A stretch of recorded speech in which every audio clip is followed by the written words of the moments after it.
Welcome in to the DNVR Avalanche podcast. Day one of free agency, not fully over, but mostly in the books.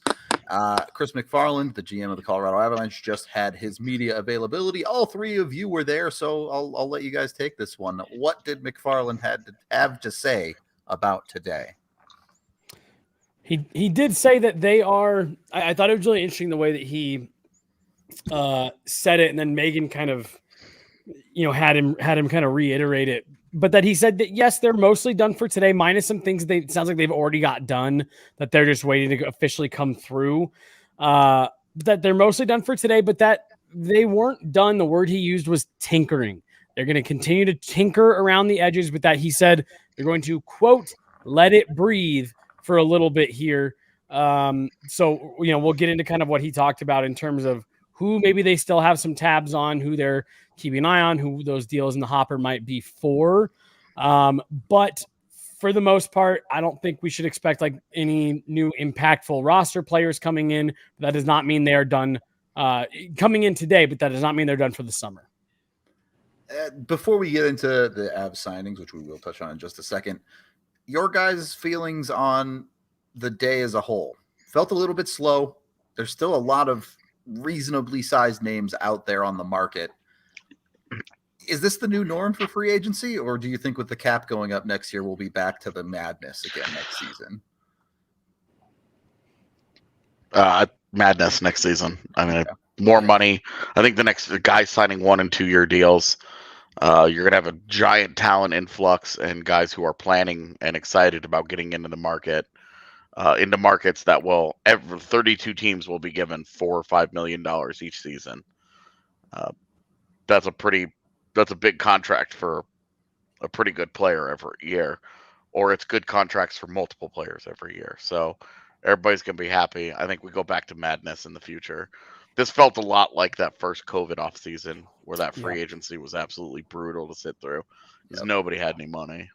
Well, and I was just about to say this, I think, should be like the last remnant from all the COVID schedule craziness where this should have been the last event that got bumped because of things that had gotten bumped years before. We typically have like almost a full week in between the end of the draft and the open of free agency. So teams can kind of dedicate all of their focus to the draft and what they're doing there. And then they can completely reset, come back, do free agency, all that good stuff. Wasn't the case this year. So yeah, I think next year we're back to more traditional, what we've come to expect.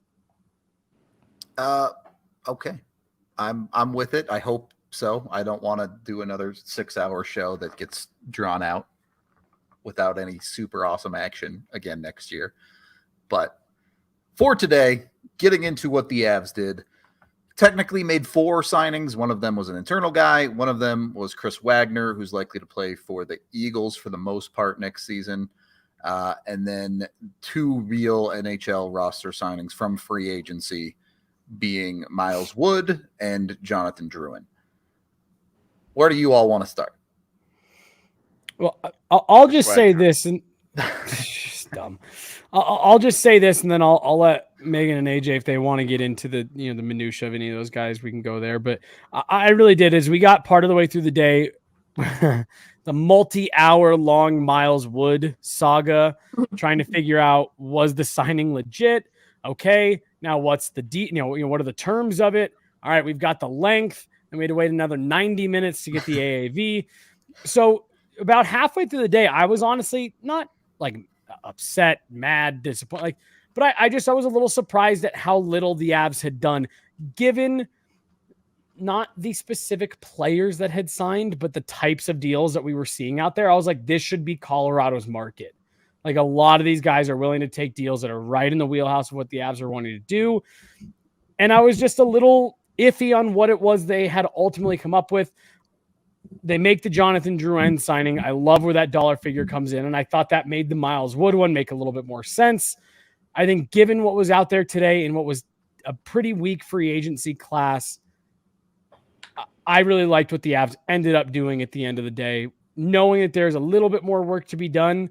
Miles Wood's maybe on a little bit of the high side for your AAV, but this kind of feels like the draft picks themselves. Since you made the picks, you feel good about the players you got there. for me, this is it. The players you brought in, I think you feel pretty good about what you're paying them, all of that good stuff. I feel it was a really productive day because they touched on a couple different areas. Like lead up to free agency opening, we had more clarity on second line centermen, third line centermen. And then through free agency, we get clarity on Bowen Byram. I think that might be one of the biggest takeaways for me personally from free agency is seeing the extension come through.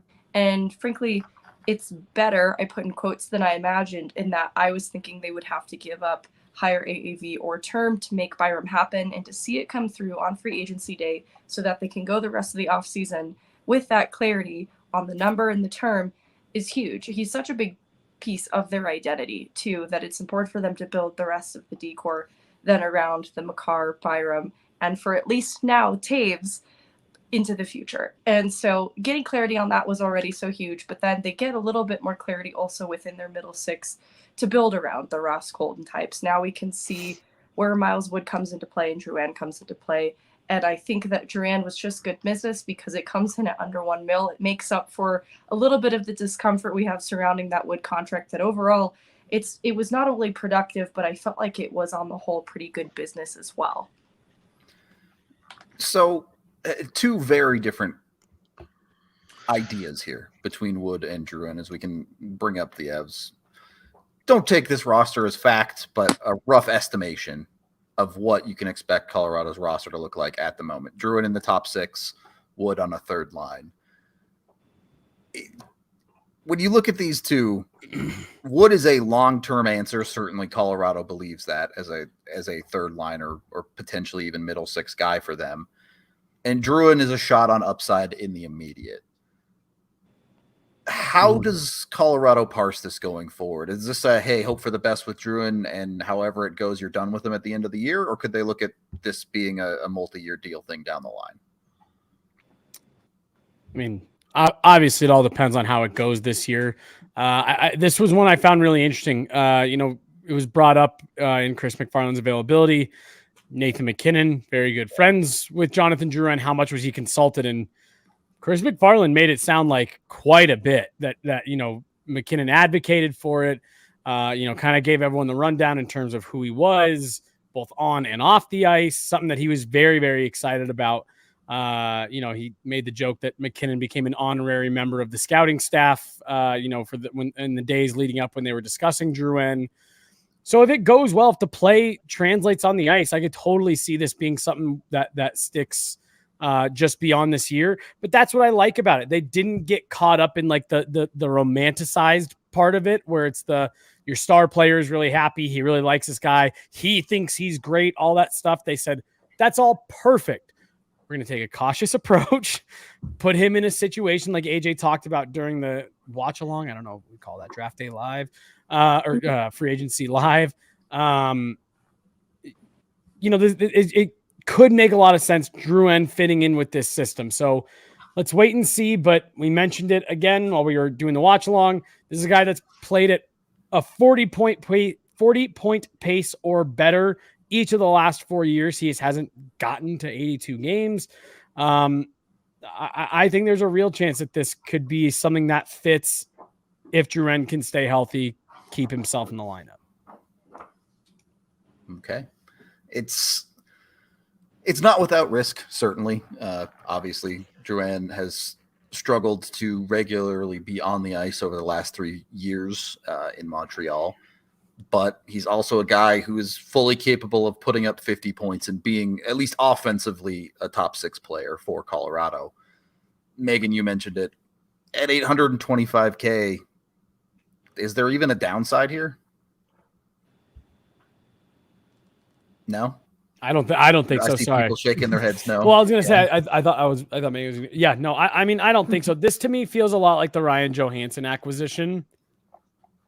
It can only go well. It can't go poorly. If it goes poorly, you move on in a year. And that's the downside of it, is that Drouin's game doesn't translate to Colorado very well. He isn't able to make the most of the opportunity. He's not a good defensive player, and it becomes an actual problem where Bednar stops trusting him in situations next to Colorado skill guys. Like, he's going to need to earn that earn that trust from the coaching staff that, you know, he can take a shift with 4 minutes to play of a 1-goal game in the third period.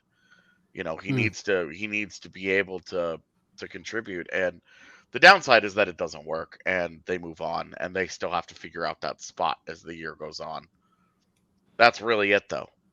Like that's the downside of it, is that that's the spot at the trade deadline that you're looking at and saying, "Oh, got to try and find an answer for this." Drouin didn't work out. So it's not which is not like a, oh, you're trying to find a wing, a middle six wing at the deadline, is not a difficult piece of business to be doing. And at $825K, it's not a contract that's going to sit on your books and cause you any kind of an issue. If it doesn't work, you can always just send him to the Eagles. The money is gone. You move on from it, and it's whatever. So that's where, like, that's where the downside is. And when you talk about what the potential upside is, it's a really easy gamble for Colorado. These are the kinds of contracts that you talk about guys signing, but don't see very often, because they are very, very limited in upside for Jonathan Drouin immediately this year. Now, if it goes really well and he's able to kind of reinvigorate his career, he sets himself up for maybe, you know, if it goes really well in Colorado, maybe he wants to stay. If he has too good of a season, maybe he prices himself out of Colorado and somebody throws a lot of money at him next offseason, when we were just talking about all the teams are going to be really happy to spend money again. So this is really one of those mutually beneficial relationships where it's all about opportunity for one team and it's all about cheap upside for the organization. It's an easy. I would even venture to say it's one of the best deals in terms of risk reward factor that got made in the entire NHL today. Okay. The other move of significance, Miles Wood, kind of a weird contract evaluation, $2.5 million per at 6 years, for a guy that's slated for the Avs' third line, at least in the immediate. It's pretty obvious skill set that fits in the Avalanche organization with a ton of skating ability, adds some size that the Avs have been looking for. I think McFarland said that they were looking for size specifically in the absence of Landeskog. I don't know what exactly he said, but yeah, along those lines. Sure. Is this a good deal for Colorado today? And will it be a good deal ever?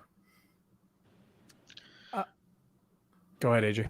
I think the reality here is that it's not going to be very hard for him to live up to it. If he continues, if he scores 12 to 15 goals a year and he plays the brand of hockey that he's played his whole career, which is very, very high paced, very competitive. You do talk about the size with Johansson, Colton, and Miles Wood. You're talking about all guys who are at least 6 feet tall. Colton's like the small guy at 6'200", but he's the most physical of those guys. And when you put Wood and Colton in your bottom six together, and you're talking about replacing guys like Newhook and Malgin, you're removing those skill elements, the really high skill ceilings, and you're replacing it with guys who are hyper competitive and really physical players. And it just brings a different dimension to the bottom six than what the Avs were dealing with last year. You're talking about for Wood, I don't think it's very hard to live up to the $2.5 million. The 6 years, we all said this has to keep the AAV down. Going through some contract comps, I could see where all of the comps were sitting in the $3 million range or more. He's coming off a deal in which he was making 3.2 last year. And so in order to get it down to 2.5, they went 6 years. As a guy that's turning 28 this year, you hope he ages well. It's really because speed is such an important element of his game. You hope that his legs age well into his 30s, because if that element starts to go, this contract has a problem to be, or the contract has a possibility to be a problem over time. But if the cap continues to go up 10, 15 million over that 6-year period, Yeah. $2.5 million is just, we're going to start talking about $2.5 million being fourth line player money. And very variable, very movable, whatever. There's no way around that 6 years is probably just too many for what Miles Wood is, which is just a guy that great transition player, not a very good defensive wing, but highly competitive to the point of detriment. He has penalty issues, but highly competitive and a good goal scorer that can stand in front of the net and give them the element that they just didn't have at all last year. Well, and we talked so much, and Chris McFarland even specifically called out the pro scouting staff for this Avs group has done a outstanding job over the last several years, identifying players from around the league that say, we think this guy fits into our system. Obviously, it's not automatic. Miles would have to come in and do the job. But to the point AJ was making, if we're talking a $15 million cap bump here over the next 5 years, then 2.5 you don't feel bad at all about. And if you can get maybe even just keep it at that level, a slight bump for Miles Wood because he fits really well into what you're doing here, then yeah, you feel really good about 2.5, and you don't have to worry about that money going anywhere for a long time. I like the way that AJ put that. Easy for him to live up to. If he's not living up to this deal, then something went really wrong for the Avs and Miles Wood. Okay. Looking through the rest of this, obviously the other big deal, Megan talked about it, Bowen Byram getting extended 2 years, $3.85 million for him per year. This was a deal that was going to get done eventually, but how important is it for Colorado to have this done now? I mean, I said it at the beginning of our show, and AJ gave me crap. I said that was something that they needed to have at least an idea of what that number was going to look like, because I really thought that was going to set the terms for what you were able to do today. Now, I did not think they were going to sign that deal this time. I think I even said on the show, I'm not expecting it to get done, but I thought they needed to have a good idea, because that was going to tell them what they had available for free agents, for bringing guys back, for whatever. Regardless of where that dollar figure came in, I thought they needed to have that mostly sorted out by this weekend. Okay. I can bring the roster back up here and we can get into this conversation. First of all, I think we all agree, pretty darn good day for Colorado. Yeah. Yeah, dude, especially if you're considering that Chris McFarland kind of alluded to maybe a Cogliano, maybe an Evan Rodriguez still fitting in here. Like, I think you feel really good about this. Yeah, and just for clarity, what Jesse's referring to is that McFarland said specifically that there are some free agents, some internal free agents that he hopes those deals are getting pushed across the finish line here soon. So that, I mean, I would love for that to be Rodriguez. It feels like it's like Jack Johnson and Andrew Cogliano would be like more likely. But yeah, I mean, if you add those guys, I mean, it's hard to feel like, because again, we talked about this on the live show here. Where's your big weakness? What's the hole on your roster right now? What really important thing do you not have right now? Is there work to do? Yeah, you're not done. There are literal question marks on your roster right now. Those aren't hockey players. But if they get the Colton deal done here pretty soon and they have an exact dollar figure, if we're estimating right around the $3.5 million range for a Colton deal, that gives them $4.9 million to play with, to fix to fill in these gaps here. That's enough money for them to get some decent guys here. So for me, it's really, really hard to feel. It's really hard to feel like there's much to be upset about here. Mm-hmm. Megan, I want to go to you on roughly $5 million to fill at minimum 2 spots here on the roster. Is it more important for Colorado to go out and fill this defensive spot, or do you think the forward spot is more important?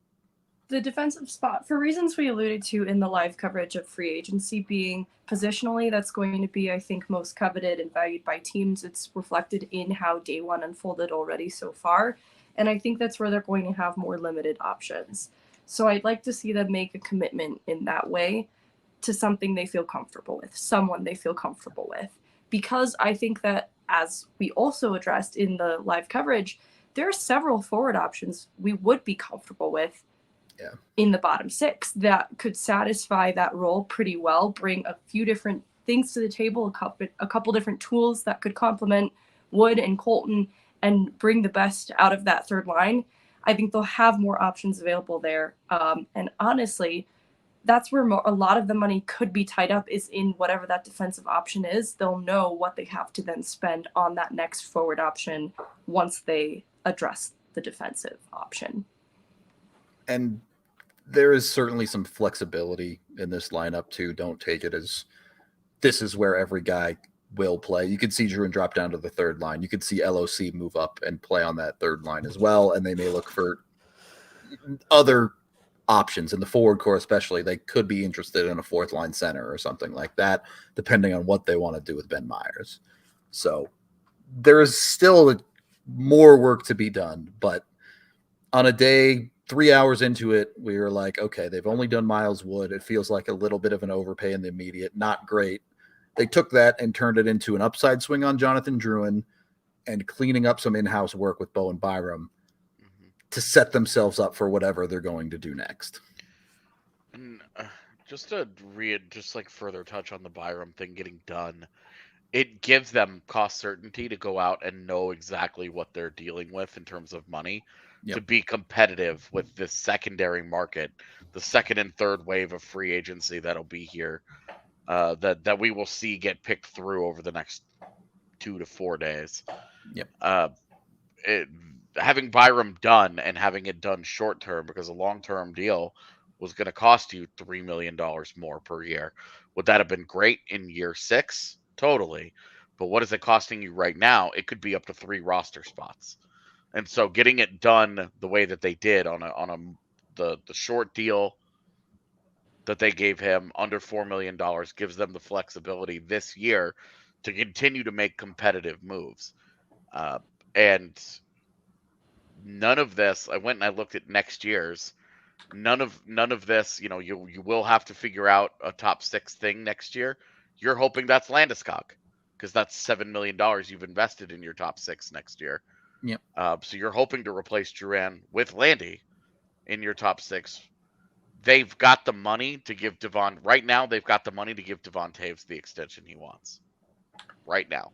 Now there's just not, because there's not very many spots that will be open on their roster next season, especially if they give Colton a multi-year deal. There's so much of this group. You look at that forward core: Lehkonen, McKinnon, Rantanen, Nichushkin, Johansson, Wood, and probably Colton, LOC and LOC are all guys that have at least 2 years in Colorado, that are under contract for at least 2 years. Yep. Myers, with his age and his situation, you could add him in there as well. His big question mark is can he play in the NHL and score more than 4 goals in 30 games? Too many games, yeah. How many are intentional goals? Well, considering how much bad luck that guy had last year, he's the bound universe for some owed him good a couple stuff, for real. Yeah, he's owed big time. But this is a group that not only sets up for this year, but opens up the door for a long-term Devon Taves extension a year from now. Now, none of the guys that you were talking, like Dmitry Orlov, was going to be a great barometer for a Devon Taves extension. Taking 7.75 for 2 years doesn't do anything to help the Avalanche in that market. It's just a non-relevant, Brett Pesce is another good barometer, because Taves is going to get more than him as a more dynamic offensive player, but similar defensive roles. There has been no movement there at the moment. So the Avs are nowhere when it comes to that. But when you look forward, nothing that they did chews into their ability to give him an extension next year. Yep. Colton deal still to be done, but right, not too and hard. That won't on that. Yeah, that won't have a major effect because they will need next year. They will need at the moment one top 9 forward. If Landeskog comes back, they will need one top 9 forward and a backup goaltender. Yep.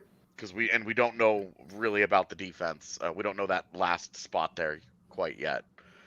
And there could be a number of options, including a Sean Behrens for less than on an ELC.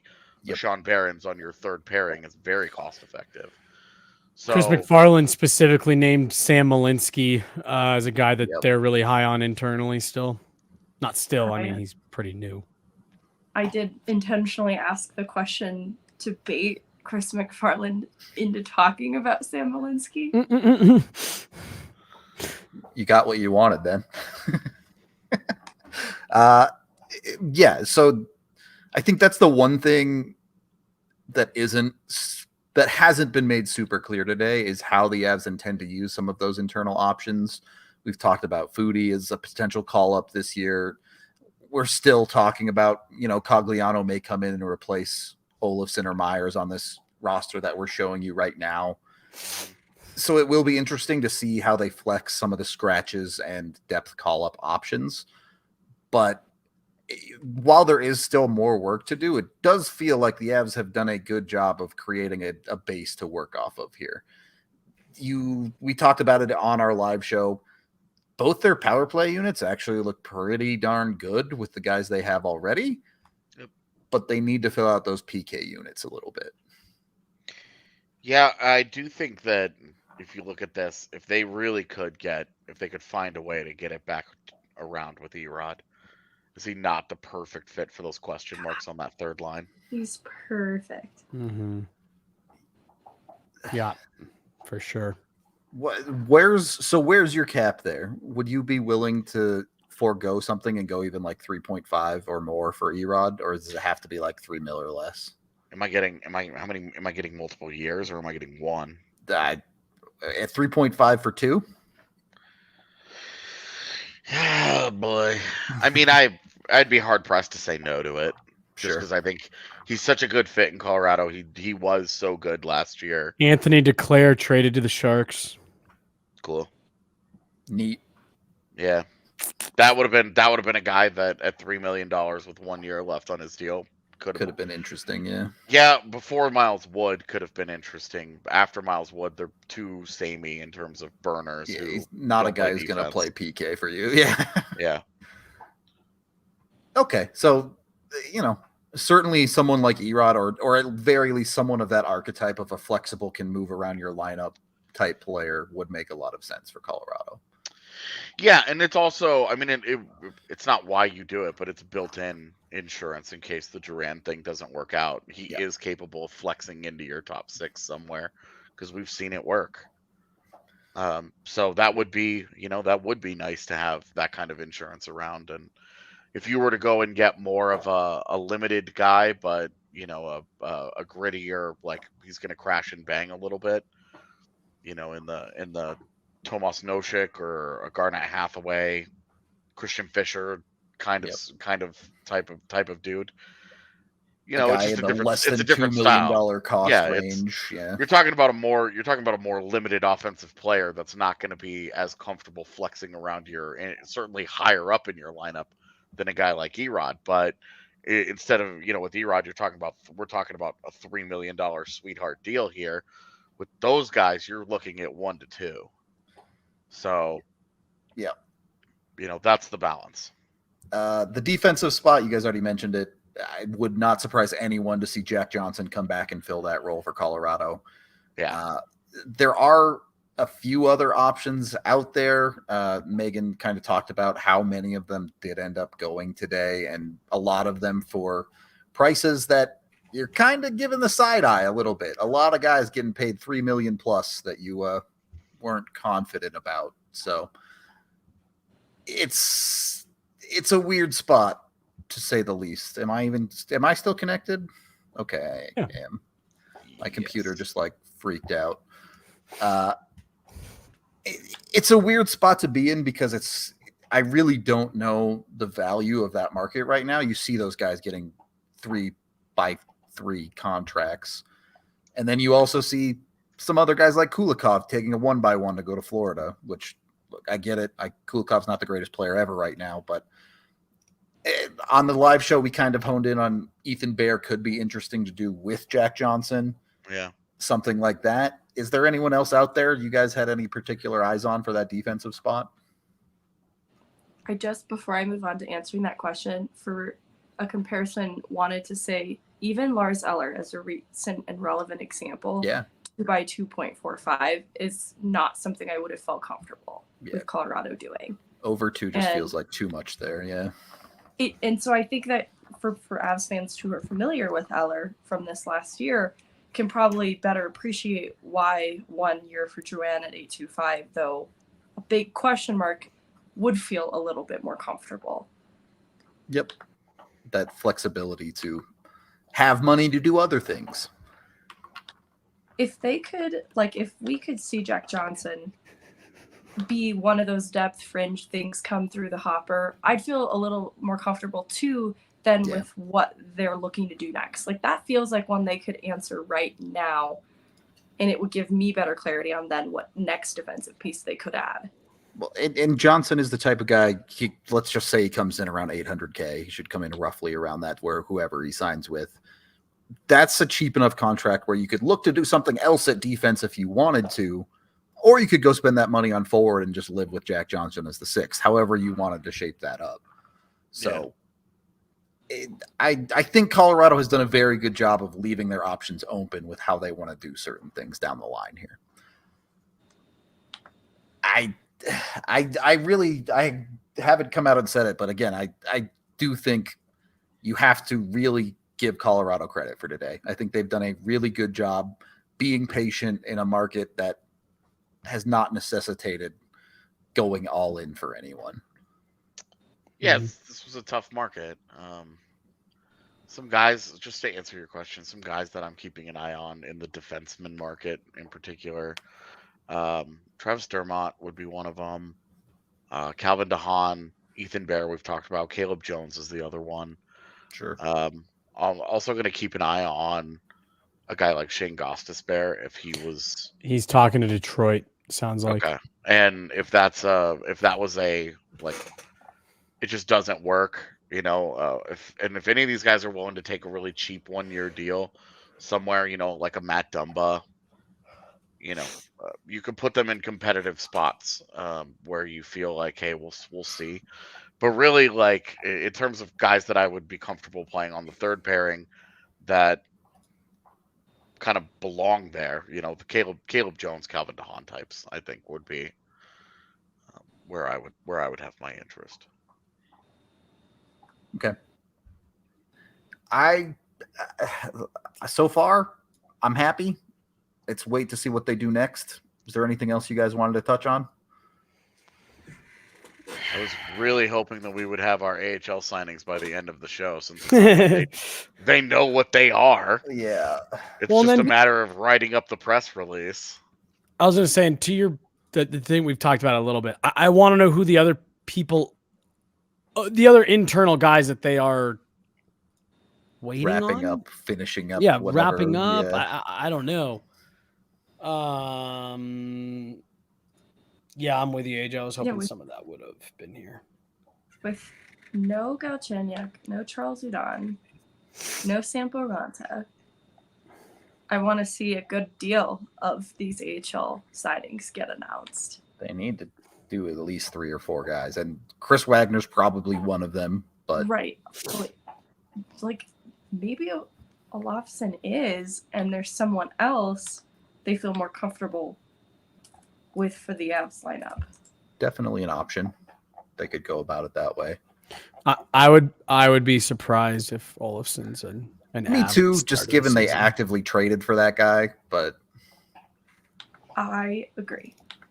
I see him being like an Anton Bleed, where he is the first in line for a call-up because he's trusted and reliable there, and gets in games that way, but I don't know about more of a full-time role.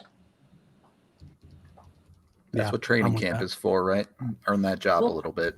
And if he's like Anton Bleed, he might get a job out of training camp, more or less. And lose it real quick, potentially. And lose. But, yeah, I don't know. We'll have to wait and see what the AHL deals are. The reality of this free agency class is I expect it to drag out for a while from here. A lot of names still to go that I think a bunch of them won't end up going tonight, could well drag into next week. We'll see what happens entirely. But for the Avs, so far, so good. I don't think it's the best free agency day in the world, but hard to find too many negatives with this one. Yeah. Good final thoughts? No. I think you summed it up pretty good. All right. We're going to get out of here. It's hour 7 of us being live for the day, so we appreciate all y'all hanging out with us all day long. We are off tomorrow, but Monday, dev camp starts for Colorado. So we'll be talking about whoever they end up signing and hopefully some of their prospects. Tune in. Come say hello if you're coming down to dev camp. I think all of us will be there. So we appreciate y'all, and we will talk to you on the next one.